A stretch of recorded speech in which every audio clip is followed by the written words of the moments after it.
मुझे भी आज चोट लग गई है।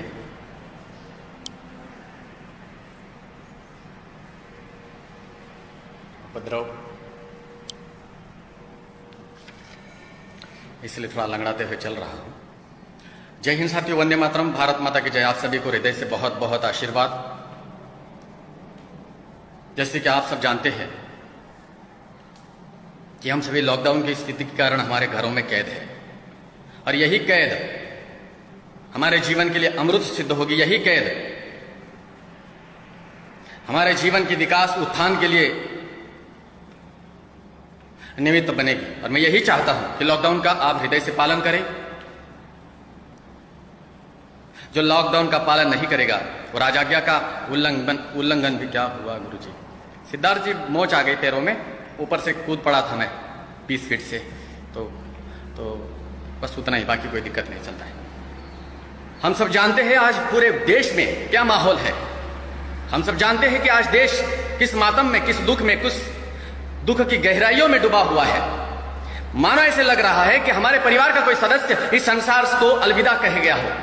यह बहुत दुख की घटना है, यह बहुत ही पीड़ा का प्रसंग है। और इस पीड़ा के प्रसंग में से हम नहीं चाहते कि हम सदियों तक उबर पाए। हम नहीं चाहते कि यह घाव हमारा भर जाए। हम नहीं चाहते कि घाव में कोई मरहम लगाए। हम नहीं चाहते कि यह घाव आजीवन तक, हम यही चाहते कि वो भरा हुआ रहे, नासूर बने। और यही घाव जो नासूर के रूप में प्रकट होगा, यही काल बनेगा हमारे हिंदू और हिंदुस्तान के विरोधियों के विनाश के लिए। रतन शुक्ला जी, कुछ नहीं, पैरों में चोट आ गई थी, जरा ज्यादा उपद्रव करता हूं ना मैं, तो इसीलिए। तो बस सभी साथियों को हृदय से मेरा बहुत बहुत आशीर्वाद। साथी बहुत वर्तमान में हमसे जो स्थिति देख रहे हैं वो बहुत ही विकृत है। अब मैं अपने मुद्दे पर आकर के आप सभी के साथ बात करना चाहूंगा। देश विदेशों में परसों की यह खबर हवाओं के तरह फैल चुकी है। अगर ये लॉकडाउन नहीं होता तो निश्चित रूप से भारतवर्ष आग में झोंक जाता। अगर ये लॉकडाउन की स्थिति नहीं होती तो निश्चित रूप से पालघर विनाश की ओर बढ़ता अपना कदम। और ये दुख की घटना, यह बहुत बहुत पीड़ा की घटना देखकर हृदय में बहुत आक्रंदन हो रहा है। मानो ऐसे लग रहा है कि इस क्षण निकलकर पालघर के उस कोने कोने में पहुंचकर जहां जहां पर इस प्रकार की विध्वंसकारी घटनाओं ने परसों जन्म लिया, उस पूरे पर क्या करें, हृदय में बड़ी आग लगी हुई है। और यह आग लगना स्वाभाविक है, क्योंकि जिनके संस्कार, जिनकी सभ्यता जीवित है, जिनको संतों के प्रति सद्भावना है, जिसको अपने पूर्वजों के प्रति स्नेह है, अनुराग है, वात्सल्य है, प्रीति है, प्रेम है, वही व्यक्ति के उसी व्यक्ति के आंखों से आंसुओं की धारा पनपेगी। बाकियों के लिए तो मौत का क्षण है। यह मौत पर भी राजनीति होती है, मृत्यु पर भी राजनीति होती है। और केवल दुर्भाग्य यही है कि वो मेरा हिंदुस्तान है, ये मेरा भारतवर्ष है, जहां पर मौत पर भी राजनीति होती है।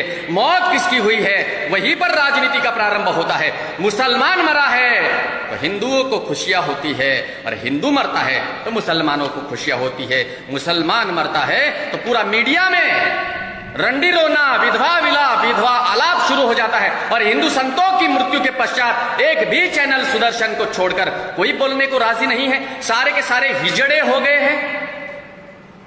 मैं प्रधानमंत्री नरेंद्र मोदी साहब, एक आशा का किरण एकमात्र आप ही हो।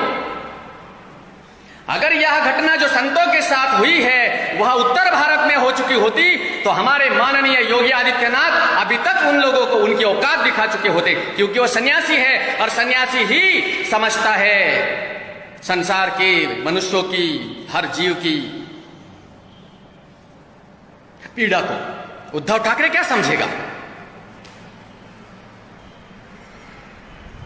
ठाकरे परिवार ने तो केवल राजनीति की है, राजनीति के अलावा कुछ किया ही नहीं है। जब से बाला साहेब ठाकरे इस संसार को अलविदा कह चुके हैं, पूरा हिंदुस्तान में महाराष्ट्र बदनाम हो गया। मराठाओं का जो साम्राज्य था, एक छत्र के नीचे मराठाओं ने राज्य किया, अधिशासन किया। उन मराठाओं ने संत रामदास स्वामी, संत तुकाराम, ऐसे ऐसे महान महर्षियों को लेकर के स्वराज्य की स्थापना छत्रपति शिवाजी के द्वारा की।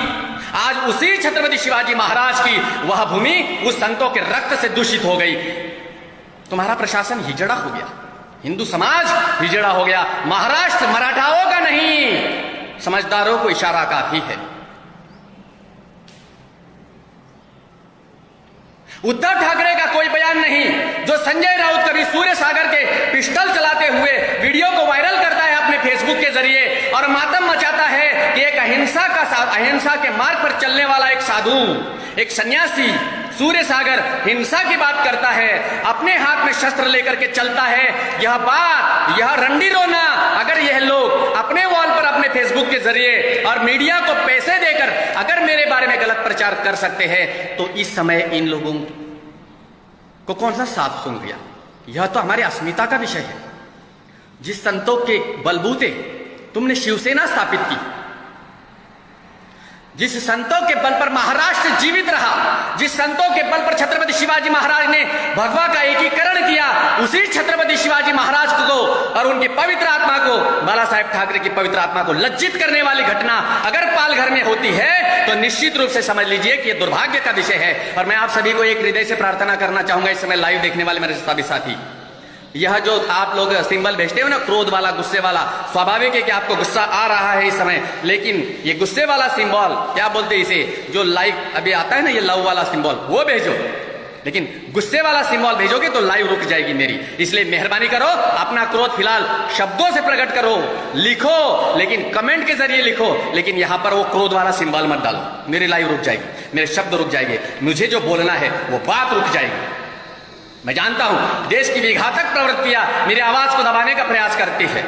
बहुत सारे लोगों के आंखों में चिपटा हुआ एक कंकर हूं मैं, चाहे बीजेपी हो, चाहे आरएसएस हो, चाहे कांग्रेस हो, चाहे वामपंथी हो, चाहे आम आदमी पार्टी हो, चाहे बंगाल की वो सफेद साड़ी वाली चुड़ैल हो, डायन हो, किसी को भी ये सूर्य सागर पसंद नहीं आता। 50-50 बार मैसेज करने के बाद भी पीएम ऑफिस में कोई रिप्लाई नहीं दिया जाता। दुर्भाग्य ये है सूर्य सागर तेरा, जिनके लिए तू लड़ता है वो तेरी आवाज नहीं सुनना चाहते। क्यों भाई, क्या हो गया तुम्हें? तुम्हारे लिए जल अन्न का त्याग करने वाला सूर्य सागर तुम्हें उस तख्त पर बैठते हुए देखना चाहता था, वो सूर्य सागर उसकी आवाज नहीं सुनना चाहते। मत सुनो, अगर तुमने हमारी आवाज नहीं सुनी तो हम ऐसी सेना अवश्य खड़ी करेंगे जो तुम्हें उस तख्त से नीचे उतारने के लिए निमित्त बन सकती है। क्योंकि प्रजा तंत्र है, यह लोक तंत्र है। अगर एक सन्यासी आपको उच्च आसन पर बिठा सकता है तो वही सन्यासी अपने बुद्धि के बलबूते, अपने चातुर्य के बलबूते और अपनी नीति के बलबूते, अपने पुण्य के बलबूते, अपनी तपस्या साधना के बलबूते तुम्हें पुनः उस जगह पर अवश्य ला सकता है जिस जगह तुम हकदार हो। एक नेता अपना स्टेटमेंट देने को राजी नहीं है। क्या केवल नेता तुम्हारे द्वार पर आकर के भिक्षा मांगते और तुम हिंदू सबके सब लाचार हो, लच्चड़ हो? तुम ये भूल जाओगे साधु संतों की हत्या, तुम वो भी भूल गए। मुलायम सिंह यादव ने हमारे कार सेवकों पर गोलियां चलाई, वो भूल गया हिंदू, और वो समाजवादी पार्टी के साथ खड़ा हो गया, वो हिंदू। वो राष्ट्रवादी पार्टी का अजीत दादा पवार कहता है हिंदुओं को, अगर पानी नहीं आया इस साल तो तुम्हारे धरनों में क्या मैं मूत दूं, मैं पेशाब कर दूं? वो अजीत दादा पवार को जीतवा दिया तुम कांग्रेसियों ने, तुम हिंदुओं ने। डूब कर तो मरना क्यों नहीं चाहिए? हत्यारे उन साधुओं के तुम हो, उन साधुओं के कातिल तुम हो। क्योंकि अजीत दादा पवार कहता है कि वहां पर क्या मैं मूत दूं, मैं पेशाब कर दूं, और उसको तुम जीता देते हो। लज्जा आनी चाहिए तुम हिंदुओं को। लेकिन जो तुम्हारे विकास की बात करता है, जो प्रधानमंत्री 5-5 बार आकर इस लॉकडाउन की स्थिति में तुम्हें जिंदा रखने के लिए हर बार बोलता है कि तुम बाहर मत निकलो, उसकी आत्मा तड़पती है, उसके ऊपर कटाक्ष करते हो। लज्जा आनी चाहिए ऐसे हिंदुओं को। फिर बोलते हो कि सूर्य सागर बिका हुआ है। मैंने पहले ही कहा कि यह सूर्य सागर देश का गुलाम है, मां भारती का गुलाम है, और गुलामों की औकात कुछ नहीं होती। मेरी कोई औकात नहीं, मैं एक साधारण सा सन्यासी हूं। मुझे कौन खरीदेगा? मुझे खरीदने वाली कोई शक्ति पैदा नहीं होगी, क्योंकि मैं तो गुलाम हूं और गुलामों की कोई औकात नहीं होती। ये देश का गुलाम है, संविधान का गुलाम नहीं, क्योंकि संविधान हिंदुओं के लिए बना ही नहीं है, और इसी संविधान के कारण हम लोग पतित हो गए। बताना चाहूंगा कुछ बातें। भरा नहीं जो भावों से जिसमें बहती रसधार नहीं, भरा नहीं जो भावों से जिसमें बहती रसधार नहीं, वो हिंदू गद्दार है। जिसे संतों से प्यार नहीं वो हिंदू गद्दार है, जिसे भगवा से प्यार नहीं वो हिंदू गद्दार है, जिसे दूसरे हिंदू से प्रेम नहीं। एक भगवाधारी को मारते हो शर्म आनी चाहिए, निशस्त्र व्यक्ति को मारते हो शर्म आनी चाहिए। लज्जा की पूरी सीमाओं को क्रांतित करने वाले इन हिजड़ों के लिए फांसी की सजा पर्याप्त नहीं है। उद्धव ठाकरे साहब देश कैसे चलाते हैं आपके बस की बात नहीं। आप राज्य नहीं चला पा रहे, आप बंबई नहीं चला पा रहे हो। दुर्भाग्य की बात है कि आप मातोश्री में भोजन कर चुका हूं मैं, लेकिन मैं तब गृहस्थ था। आपकी माता ने मुझे भोजन कराया है, इसीलिए मैं मौन हूं, बोल नहीं रहा हूं। आप तो जानते भी नहीं हो, क्योंकि तब तो मैं सन्यासी नहीं था, मैं जानता। लेकिन तुम्हारी माता श्री वाकई में एक सती सावित्री सीता थी। बाला साहेब ठाकरे श्री राम के अवतार थे, और उन्होंने हिंदुओं के लिए जो किया वो संसार में कोई दूसरा व्यक्ति नहीं कर सकता। क्या उनके आदर्शों पर चलकर आप अपना सीना तान करके महाराष्ट्र की उस गद्दी को प्राप्त नहीं कर सकते? अवश्य कर सकते थे, लेकिन आप नहीं करना चाहते हो। आप सत्ता में इतने लोलुप हो गए हो कि आपको लगता है कि मेरे जीते जी किसी भी आधार से मैं अनैतिकता का आधार लूं और मैं देश का, महाराष्ट्र का मुख्यमंत्री बन गया। लेकिन आपकी इज्जत मटिया मेट हो गई।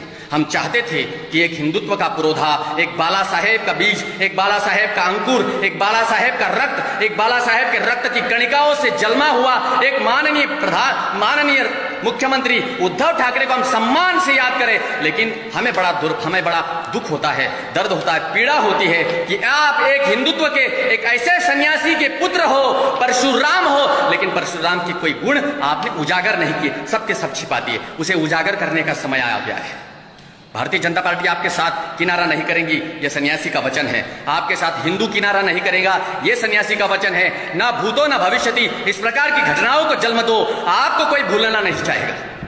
लेकिन आप सत्ता के क्या बोले, सत्ताधीशों की बात मैं नहीं करना चाहता हूं। मैं केवल दुख से और पीड़ा से इतना आहत हूं कि आने वाले समय में राजनीति में बड़ा भूचाल आएगा, यह निश्चित है। अनुज जी कहते हैं कि जमीर मर गया है, उद्धव ठाकरे का सत्य है ये।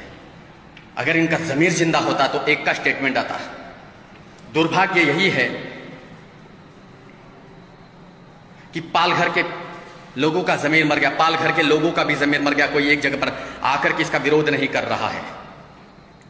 यह घटना में है, आज पहली बार नहीं हुई पालघर में। मैं आप सभी को मेरे बारे में भी बताना चाहूंगा। 2003 की बात है, 2004 की बात है, फरवरी महीना। मैं आप सभी को बताना चाहूंगा, ये पालघर, ये बोईसर, इनकी हकीकत मैं आप सभी को बताना चाहूंगा। मुझे पालघर और बोईसर का कोई व्यक्ति पसंद क्यों नहीं आता, और आज वो घटना पालघर में हुई, इसका कारण क्या? पालघर में मेरे साथ भी इसी प्रकार की दुर्दांत दुर्दशा घट चुकी है 2004 में। लेकिन मैं था, मैंने शस्त्रों की परिभाषा को पैदा होते ही सीख लिया था, इसीलिए मैं जीवित रहा। अन्यथा मेरे साथ भी 2004 में यह घटना घट चुकी होती। ना तुम मीडिया को, तब ना मीडिया था, ना मीडिया का इतना ताकत थी, ना कोई सोशल मीडिया था। मेरे साथ भी यह घटना 2004 में घटी थी। लेकिन जिन्होंने मेरे साथ यह घटना किया था, हमने उनको उनकी औकात दिखा दी थी, यही सूर्य सागर में, ये वो पालघर है।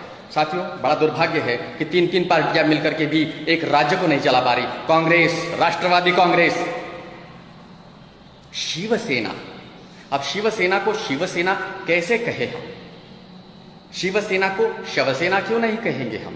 क्योंकि जहां मुर्दा ही पनपता है, जहां मुर्दा ही बैठा है, वहां मुर्दे के मुंह में जब तक हम मृत संजीवनी नहीं घोलते तब तक वो जीवित नहीं होगा। अमृत संजीवनी घोलने का काम हम और आप सारे मिलकर के कर रहे हैं, लेकिन फिर भी अगर ये काम सफल नहीं हो रहा है तो दुर्भाग्य है हमारा। महाराष्ट्र के गृह मंत्री अनिल साहब जी, अनिल देशमुख शायद उनका नाम, महाराष्ट्र के गृह मंत्री। अब आप सभी को एक बात कहना चाहूंगा, और महाराष्ट्र के गृह मंत्री आप भी सुन लीजिए, सन्यासियों का कुछ कर नहीं सकते आप, ज्यादा से ज्यादा उनकी हत्या कर सकते हो, मार सकते हो, मारो। अरे तुमने 3 का मर्डर करवा दिया, हमारा भी कर दो, फर्क नहीं पड़ता। मरण तो होने ही वाला है, आज नहीं तो कल, कल नहीं तो परसों, जब जीना है बरसों। लोग कहते हो ना, तुम इतना जश्न मना लो, जब जीना है बरसों। हम जश्न मनाने के लिए नहीं, अय्याशियों के लिए नहीं जीवन जीते। आज नहीं तो कल, कल नहीं तो परसों मरना निश्चित है। और सन्यासी अगर मृत्यु से डरता है तो वह सन्यासी नहीं, वो केवल और केवल अय्याश ही होगा। हम अपना जीवन समाप्त कर चुके हैं, जीते जी तर्पण कर चुका है ये सूर्य सागर। केवल और केवल जिएगा तो इस मातृभूमि के लिए, केवल मरेगा तो इस मातृभूमि की मिट्टी के लिए, क्योंकि गुलामों की अपनी औकात नहीं होती। मैंने पहले कहा कि मैं गुलाम हूं इस मिट्टी का। तुम सम्राट बनना चाहते हो, अपने आप के अंदर सम्राट हो, तुम सम्राट नहीं हो, तुम जबरदस्ती के बने हुए सम्राट है। मैं गृह मंत्री साहब आपसे बात करना चाहूंगा, इसी लाइव के माध्यम से मैं आपको एक सवाल करूंगा और इसी सवाल का जवाब अपने तरीके से आप दीजिए। आपने ट्वीट किया है और उस ट्वीट में आपने कहा कि उन हिंदू संतों को मारने वाला कोई अलग धर्म का नहीं था। ध्यान रखना, मैं जो कह रहा हूं इस समय 4000 साथी मुझे देख रहे हैं और यह कोई साधारण चैनल नहीं है, यह चैनल है हिंदुओं का, हिंदुओं के समर्थकों का, हिंदुओं की बात रखने वाला, हिंदुओं के लिए मरने वाला, हिंदुओं के लिए जीने वाला, हिंदुस्तान के लिए जीने वाला, हिंदुस्तान के लिए सत्य की मूर्ति अर्थात राजा हरिश्चंद्र बनकर के जीवन जीने वाला यह चैनल है सुदर्शन न्यूज चैनल। और उसी के माध्यम से मैं आप 4500 साथियों को जिंदा करने का प्रयास कर रहा हूं। मेरा सवाल है और उसी सवाल को गुरुदेव हिंदू के सोहन भाई क्या कह रहे हैं समझ में नहीं आया, चली गई कमेंट। मैं गृह मंत्री साहब आपसे सवाल करना चाहता हूं, इस सवाल का जवाब आपको देना होगा क्योंकि उसी सवाल में आप फंस चुके हो। भले ही बेवकूफ है तुम्हारी महाराष्ट्र की जनता होगी, हिंदुस्तान की जनता होगी, लेकिन सन्यासी को मूर्ख समझने का प्रयास मत करना। हम आपको आपके ट्वीट का जवाब आपसे ही मांगना चाहते हैं। गृह मंत्री आप धमकाते हो कि आईटी सेल के जरिए, आईटी सेल तुम्हारे सभी के पोस्ट पर, तुम्हारे सभी के वीडियो पर नजर गड़ाए रखा है। क्यों? तुम्हारे को दिखता नहीं है, आंखों में धृतराष्ट्र बन बैठे हो। हमारे देश के प्रधानमंत्री सूरत में बैठा हुआ एक नाजायज का पिल्ला, एक मुल्ला हमारे प्रधानमंत्री के खिलाफ इतना जहर उगल रहा है। कहा गया आईटी सेल, कहा गया पुलिस प्रशासन, हिजड़ों के भांति तुम मेरे प्रधानमंत्री का अपमान करोगे, लज्जा नहीं आती? तब तुम्हारा आईटी सेल क्या करता है, तब तुम्हारा पुलिस प्रशासन क्या करता है? हिजड़ों के भांति हो गए हो तुम लोग। पुलिस के सामने तीन सन्यासियों का मर्डर हो गया और तुम पुलिस के जरिए, उनके डंडों के जरिए हमें डराओगे। अबे हम नहीं डरते तुमसे, डाल दो जेल में, मर्डर करवा दो हमारा भी, हम नहीं डरते। तुम अगर साजिश रचोगे तो साजिश में कहीं तुम भी ना फंस जाओ, क्योंकि साजिश कमजोर लोगों के खिलाफ रची जाती है, बुद्धिमानों के खिलाफ साजिश नहीं रची जाती। और हम उन बुद्धिमानों में हैं, चाणक्य के वंशज है, सम्राट चंद्रगुप्त के वंशज है हम, हमें तुम मार नहीं पाओगे। तो मैं अनिल देशमुख साहब से सवाल करना चाहूंगा, उस सवाल का जवाब आपको देना होगा। और सभी इस समय जो 6000 साथी इस समय लाइव देख रहे हैं, आपने आग को जिंदा करो, मरो मत। मेरी मजबूरी है कि मैं बाहर नहीं जा पा रहा हूं, मेरी मजबूरी है कि महाराष्ट्र सरकार हो, हिंदुस्तान की सरकार हो, सबका सम्मान करना कर्तव्य है मेरा, क्योंकि सरकार ने कहा, आदेश दिया प्रधानमंत्री जी ने कि घर से बाहर नहीं निकलो। हम उनकी, ये कौन लिख रहा है कुत्ता?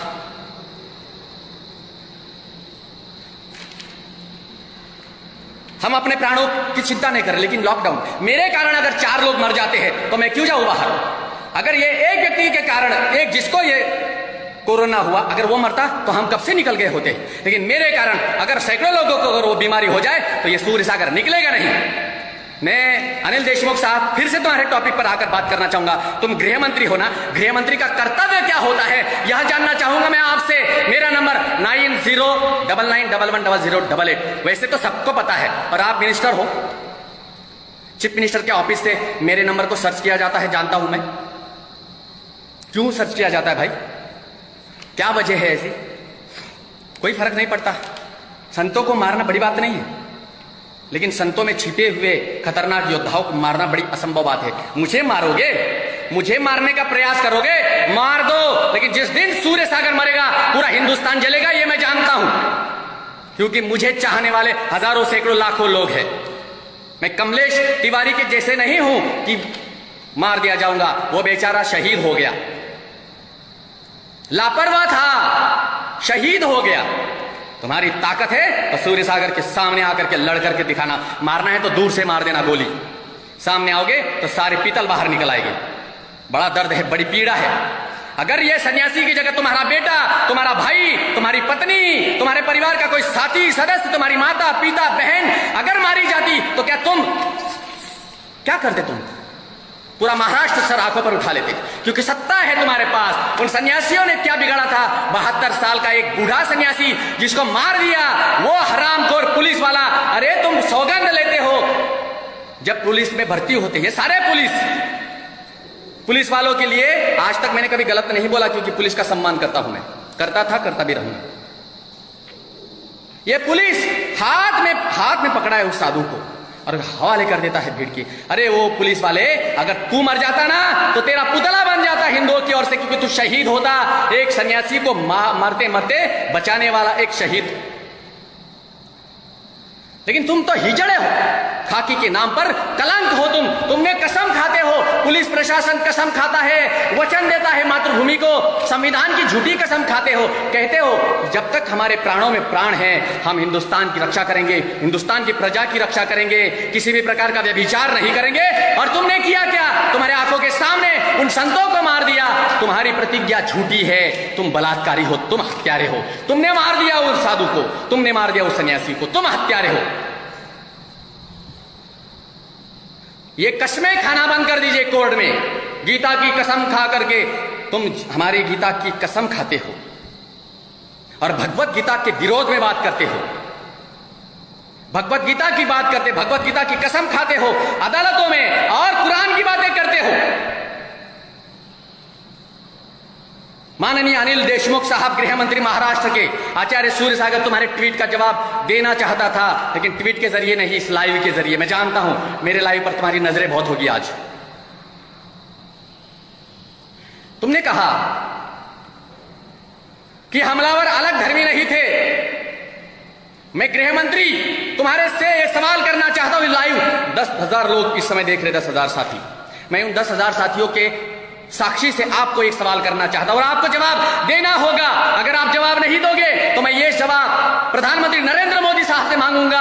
नरेंद्र मोदी साहब के पास मैसेज पहुंचाया मैंने क्या मैसेज पहुंचाया है, वह भी मैसेज मैं अपने आईडी से आज अपलोड करूंगा, आप सभी को दिखाऊंगा। जब सत्ता सर पर चढ़ जाती है तो किसी का आदेश या किसी की इज्जत नहीं की जाती। सत्ता और स्त्री बहुत ही नालायक चीज है। जिसने अपने दिमाग में स्त्री को पाल लिया, जिसने अपने दिमाग में सत्ता को पा लिया, समझ लेना वो देश का बर्बादी का कारण बनेगा। इसीलिए तो कहता हूं सन्यासियों को ही आना चाहिए राजनीति में। और हमारे देश का भाग्य नहीं, हमारे उत्तर प्रदेश का भाग्य यह है कि वहां एक सन्यासी शासन कर रहा है। बीच में लकड़बग को कॉल मत करो, जो भी कॉल कर रहा है मुझे, कॉल ब्लॉक है, तुम कॉल कर नहीं सकते। तो गृह मंत्री साहब फिर से आप टॉपिक पर आना चाहता हूं मैं आपसे, क्योंकि सवाल का जवाब आपको देना हो, क्योंकि तुम्हारे विपक्ष में मैं भी हूं। मैं पसंद नहीं करता शिवसेना को। अब वैसे तुम्हारा संजय राउत कहता ही है कि मैं शिवसेना से नफरत करता हूं। मैं भला क्यों नहीं नफरत करूं शिवसेना से, जिस शिवसेना को एक सन्यासी ने पैदा किया, सन्यासी ने जन्म दिया शिवसेना को, उससे मैं नफरत करूंगा? तुम्हारे अंदर छिपे हुए उस कायरता से मैं नफरत करता हूं, घृणा करता हूं। अगर तुम सन्यासी से प्रेम करते तो इस सन्यासी का वीडियो अपलोड नहीं करवाते अपने चैनल पर। चलो ठीक है, वो तो पुरानी बातें हैं, तुम्हारी आदतें ही यही है, क्योंकि तुम सत्ता के लुलुपी हो। सत्ता के लिए तुम पत्थर से मारना चाहते हो सन्यासी को। तुमने कहा था 2 साल पहले एक भयंदर के सन्यासी को कि इसको पत्थर से मार देना चाहिए, दगडानं ठेचलं पाहिजे याला। मराठी में तुमने कहा था ना एक सन्यासी को जो श्वेतांबर जैन समाज के थे, दगडानं ठेचलं पाहिजे याला। मतलब तुम पत्थर से मारने की हिम्मत रख सकते हो, तो क्या साधुओं को मारने के पीछे एक षड्यंत्र क्यों नहीं हो सकता? मैं कटाक्ष नहीं कर रहा हूं, साधु होने के नाते, सन्यासी होने के नाते, और संविधान ने बोलने का अधिकार दिया है मुझे। मेरे आवाज को रोकने का औकात, ताकत किसी भी नेता में नहीं, किसी भी व्यक्ति में नहीं है, क्योंकि संविधान देता है हमें अधिकार। वो एक कन्हैया कुमार जो मेरे देश को गर्त में लेकर के जाने वाला, JNU जवाहरलाल नेहरू यूनिवर्सिटी, जवाहरलाल नेहरू का क्या योगदान रहा मेरे देश की आजादी में, मेरे देश की आजादी में गांधी का क्या योगदान रहा, कौन सा बलिदान दिया, हम जानना चाहते हैं। यह जब सत्य के सवाल करेंगे तो तुम्हारे आगे से ऊपर, ऊपर से नीचे तक आग क्यों लग जाती है? सवालों का जवाब क्यों नहीं देना चाहते आप? अगर तुम महाराष्ट्र के हो और तुम्हारे में मराठाओं का रक्त है, तो मैं भी महाराष्ट्र का हूं, मेरे में भी मराठाओं का रक्त है। हम डरते नहीं हैं, और मेरे शब्द शैली से आप जानते हो, समझते हो कि मैं किस आधार से अपना दिमाग रखता हूं। अगर वहां पर तुम्हारे परिवार का कोई सदस्य मारा जाता ना, तो भी सूर्य सागर सबसे पहले आवाज उठाता जरूर। तो मैं अनिल देशमुख साहब वापस आपके टॉपिक पर आकर के आपसे बात करना चाहता हूं। यह जो हास्य है ना चेहरे पर, यह दुर्भाग्यपूर्ण हास्य है, यह नकली हंसी है।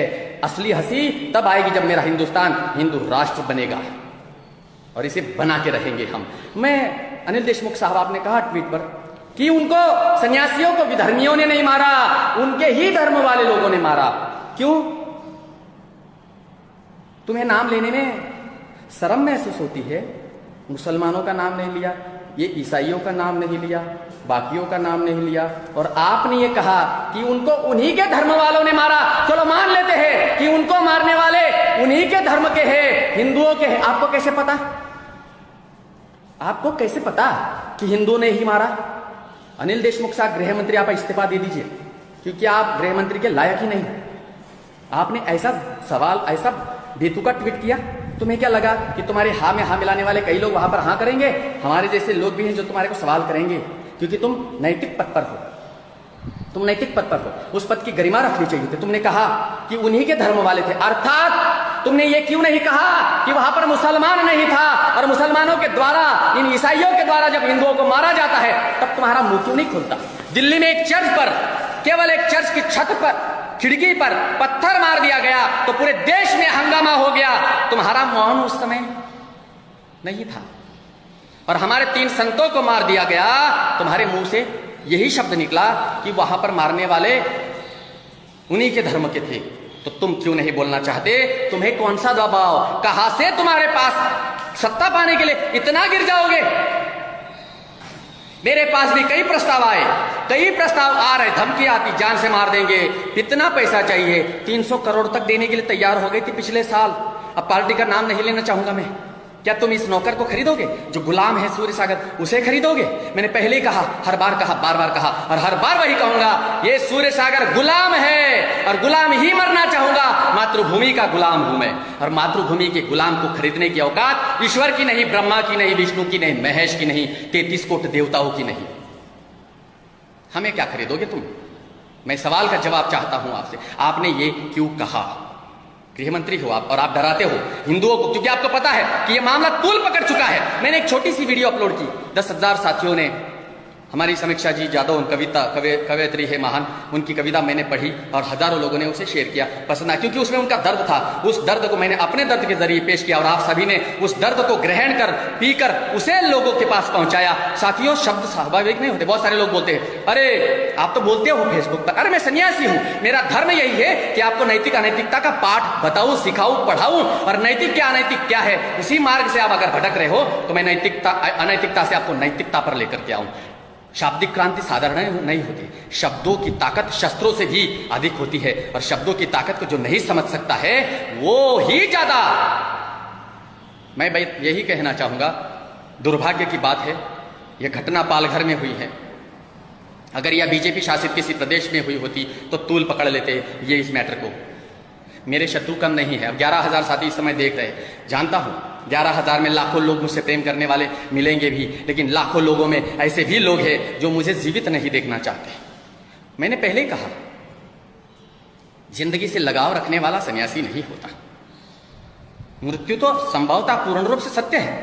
या भगवान श्री राम को जाना पड़ा, भगवान कृष्ण को चला गया, नारायणी सेना उनको नहीं बचा पाई, भगवान श्री राम चले गए, रावण चला गया, सारे के सारे चले गए, महावीर चले गए, 24 तीर्थंकर चले गए, छत्रपति शिवाजी, महाराणा प्रताप, राणा सांगा, पृथ्वीराज चौहान, सम्राट अशोक, सारे निकल गए। मैंने ठेका लेके रखा है, मैं यहां रहने वाला हूं।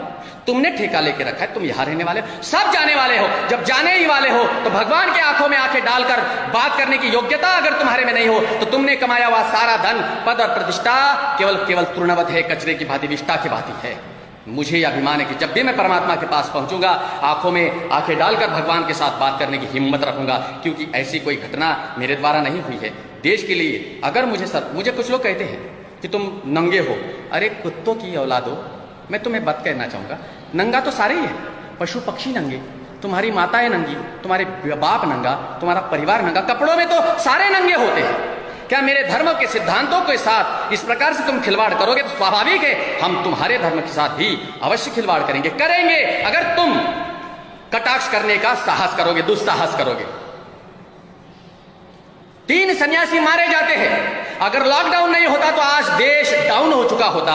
निश्चित रूप से आज देश के हालात खराब कर देते हमारे हिंदू, हमारा नागा समाज का साधु, हमारा दिगंबर साधु। हमारे दिगंबर साधु अहिंसा परमो धर्म का पालन अवश्य करते हैं, लेकिन सारे के सारे क्षत्रिय है। 24 तीर्थंकर क्षत्रिय थे, क्षत्रिय है हम लोग, हम बनिए नहीं है। व्यापार करने के कारण जैनियों पर ठप्पा डाल दिया आपने कि बनिए। ठाकरे परिवार कहता है कि बनियों को गुजरात भाग जाना चाहिए। मुझे बताओ ठाकरे परिवार, मैं जानता हूं मेरी बातों से तुम्हें बड़ी मिर्ची लग जाती है, लगना भी चाहिए। मुझे कहा था राउत साहब ने कि मुंबई में आकर के दिखाओ। मेरी मजबूरी है कि मैं नहीं आ पाया, क्योंकि पैदल चलता हूं। तुम जैसे गाड़ी घोड़ों में नहीं चलता, तुम जैसे बहुत बड़े पैसे वाला नहीं हूं, मैं साधारण से सन्यासी हूं। अपना जीवन भिक्षा मांग करके जीता हूं मैं, लेकिन भिक्षुक भी नहीं, भिक्षुक हूं, भिखारी नहीं। नेताओं की तरह लोगों के पैसे नहीं लूटता, लोगों के रक्त को नहीं चूसता, किसी की माता बहनों पर कुदृष्टि नहीं डालता। जीवन जीता हूं तुम लोगों के लिए। मुझे कहा गया तुम मुंबई में आकर के दिखाओ। कई लोगों ने मुझे मेरे अकाउंट पर आकर धमकियां दी, तुम मुंबई में आकर दिखाओ। शिवसेना ने यह सिखाया कि एक सन्यासी को अगर मैं अपनी बात रखता हूं तो मुझे जान से मारने की धमकी, मैं तो आ भी जाऊं। और जिस दिन मेरा बस चलेगा मैं आऊंगा, जिस दिन मुझे लगेगा मुझे गाड़ी में प्रवास करना, मैं करूंगा। किसका भय? ना मुझे महावीर का भय, ना मुझे जैनियों का भय, ना मुझे जैन धर्म का भय, ना मुझे जैन सिद्धांतों का भय। मैं केवल भय मेरे लिए यही रहेगा कि मैं देश के साथ गद्दारी तो नहीं कर रहा हूं।